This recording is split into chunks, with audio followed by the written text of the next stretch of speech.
Major general Fazlur Rahman, আমি যখন IG ছিলাম তখনই উনি ডিজি বিডিআর ছিলেন। ওনার নেতৃত্বে যে কমিশন হচ্ছে সেটা কত দূর পর্যন্ত যেতে পারবে সেটা সম্বন্ধে কিন্তু ওনারা নিজেরাও কিছুটা সন্দিহান আছেন, কিন্তু একটা প্রশংসনীয় কার্যক্রম, একটা পদক্ষেপ।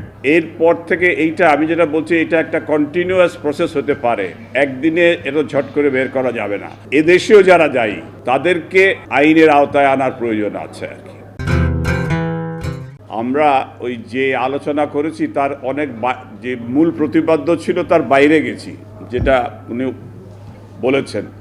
তবে এগুলো সামাজিক ঘটনা, সোশ্যাল ফেনোমেনা, এগুলো তো ফিজিক্স বা অঙ্কের মতো না, একটার সাথে আরেকটা চলে আসে, এটা স্বাভাবিক আর কি। তো যেখানে এই যে পেপারটি দেয়া হয়েছে আর কি, ব্রিগেডিয়ার নকুল দিয়েছেন, এখানে অনেক সন্দেহের কথা বলা আছে। আপনি সন্দেহের কথা বলতে পারেন, কিন্তু সন্দেহকে প্রমাণিত করতে হলে যে সাক্ষ্য লাগে সেই সাক্ষ্য জোগাড় করতে হবে। এবং একটা জিনিস, যে বিগত 15-16 বছর কেন এগুলো করা যায়নি সেটা তো সবাই জানেন। তাহলে আমি প্রথমেই শ্রদ্ধাভরে স্মরণ করি সেই সব শহীদদের যারা বিগত জুলাই আগস্টে আত্মাহুতি দিয়েছেন এবং যারা আহত হয়েছেন।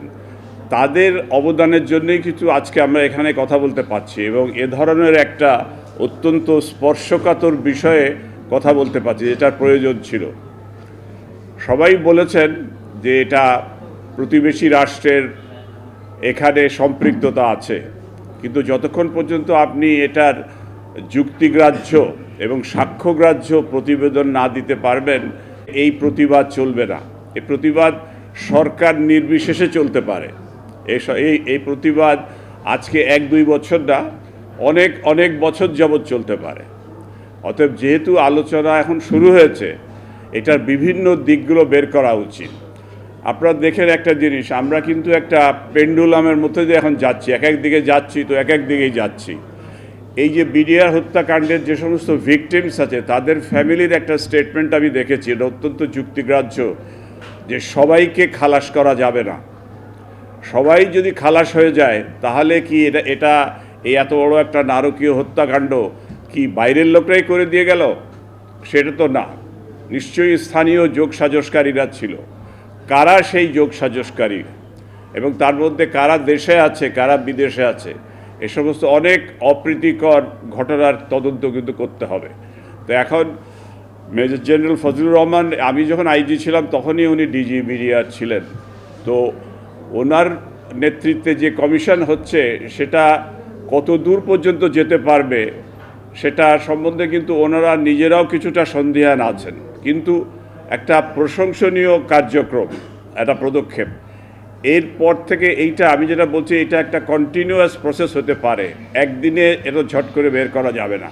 কিন্তু যারা এটার জন্য দায়ী তাদেরকে, এদেশেও যারা দায়ী তাদেরকে আইনের আওতায় আনার প্রয়োজন আছে আর কি। তো সেইটা আমাদের করতে হবে। আর যেটা এই পেপারের আমাদের যেটা বলেছেন শেষের দিকে, সতর্কতা এবং ঐক্যের প্রয়োজন, ঐক্য নাই বলেই কিন্তু দেখবেন যে সমস্ত রাজনৈতিক দলমত নির্বিশেষে কিন্তু এইটার আমাদের এখানে আজকে আমাদের যে আকুতি আছে, আমাদের যে উদ্বেগ আছে, এই উদ্বেগ কিন্তু সবাই শেয়ার করেন না, সমমাত্রায় শেয়ার করেন না। এই সমমাত্রায় শেয়ার করার দরকার আছে। আর ঐক্য থাকলে, আমরা দেশ ছোট, এইটার আমি জানি না কিউবার উদাহরণ দেওয়াটা ঠিক হবে কিনা। কিউবা তো আমেরিকার পেটের মধ্যেই, আপনি ফ্লোরিডার কোস্টের থেকে হাভানা মাত্র 90 মাইল দূরে, কিন্তু আমেরিকা সাহস করে না কিউবাকে। আপনি যদি সেই প্রেসিডেন্ট কেনেডির সময়ের বে অফ পিগস ইনভেশন থেকে শুরু করেন, তো তার কারণ কিউবার অন্তর্নিহিত শক্তিটা খুব জোরের, তার সাংগঠনিক শক্তি অত্যন্ত জোরের, তার নৈতিক শক্তি অত্যন্ত জোরের। আমাদের এই নৈতিক শক্তি যদি না থাকে, আমাদের যদি বিদ্যায় জোর কম থাকে, বুদ্ধিতে জোর কম থাকে, বিশেষ করে নৈতিকতা, বিদ্যা বুদ্ধির চেয়েও নৈতিকতাটা জরুরি আর কি। এই নির্দিষ্ট যে ভূখণ্ড আমাদের, এই ভূখণ্ডের স্বাধীনতা কেন প্রয়োজন সেটা যে সব সমাজের সর্বস্তরে উপলব্ধি করতে হবে। শুধু সরকারি কর্মচারী সেনাবাহিনী দিয়ে হবে না, তো সেই সচেতনতা কি করে করব, সেই সচেতনতা তো রাজনীতিবিদদের প্রথম দায়িত্ব।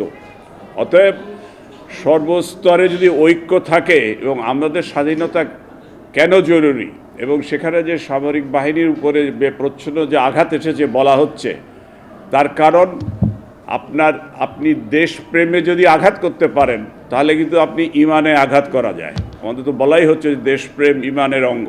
তো ওইখানে আঘাত করতে পারলে আপনি ভিতটা নামিয়ে দেওয়া যায়। তো আজকে কিন্তু শুধু এই দেখেন, বাংলাদেশে ইনস্টিটিউশন কিন্তু অনেক অনেক অবক্ষয় হয়েছে। যাদের টাকা আপনি ব্যাংকে রাখছেন, জনগণের টাকা, একটা ব্যাংক চলে জনগণের টাকায়, 80% ডিপোজিটার্স মানি, আপনি সেই টাকা লুট করে নিয়ে গেলেন। তাহলে যিনি আমানতকারী, আমানত রাখবেন যিনি, তিনি খায়ানত করলেন। যারা বড় বড় ইনস্টিটিউশন চালান তারা ইনস্টিটিউশনগুলো নষ্ট করে দিয়েছেন। তাহলে আপনি কার ইউনিটি চান? যারা দেশের মাথা বা যা চালাবেন সেখানে যদি অবক্ষয় হয় তাহলে তো বড় মুশকিল। সেই জন্যে আমি নিরাশাবাদী না, কিন্তু খুব বড় রকমের আশাবাদীও না।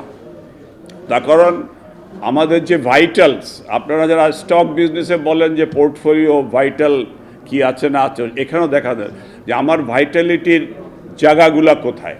আমি মনে করি আমার শিক্ষা এবং আমার নৈতিকতা, এইগুলোই বড় জায়গা। সেখান থেকেই এই বাকি জিনিসগুলো আসবে। তো সেই কাজ আমরা যদি করতে পারি, আমরা কিউবানদের মতো হতে পারি না কেন? আমাদের সেই চিন্তার প্রয়োজন আছে আর কি।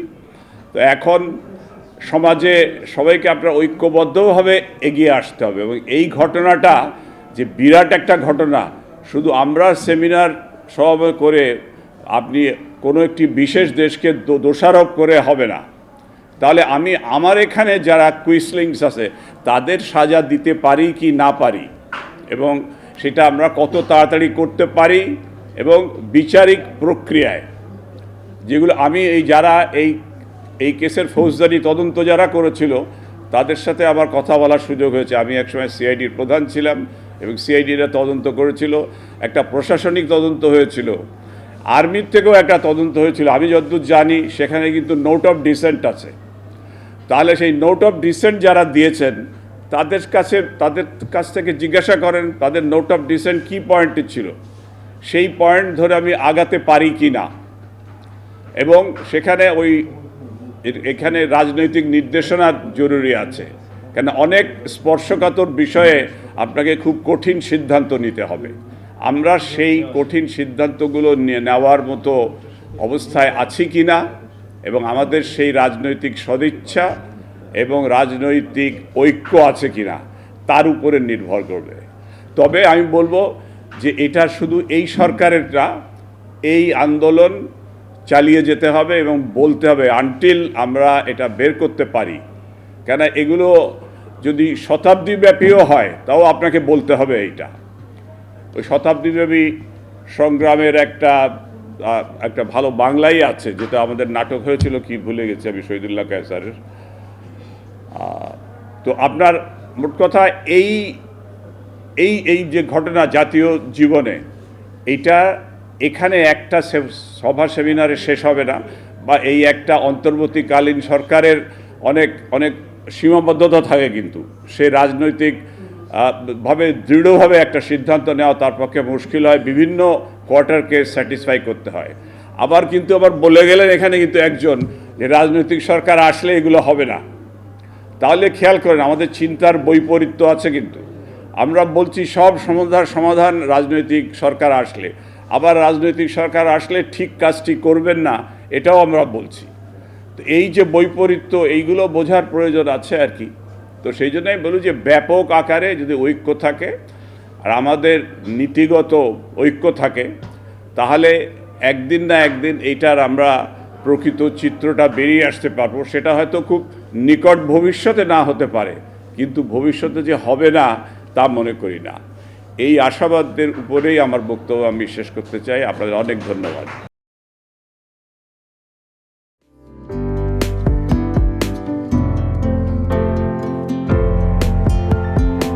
1 জানুয়ারি 2025 ইউটিউব জার্নালিজমের অগ্রদূত changetv.press 6 বছর পেরিয়ে পা রাখলো গর্বিত আগামী জানুয়ারি মাসের 1 তারিখে আপনারা 6 বছর পূর্ণ করতে যাচ্ছেন।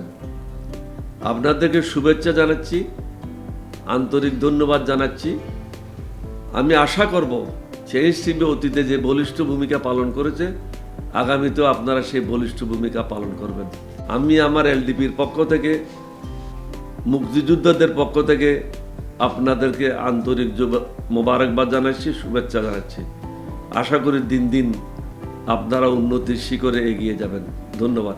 changetv.press এক ফোঁটা হলুদও নেই।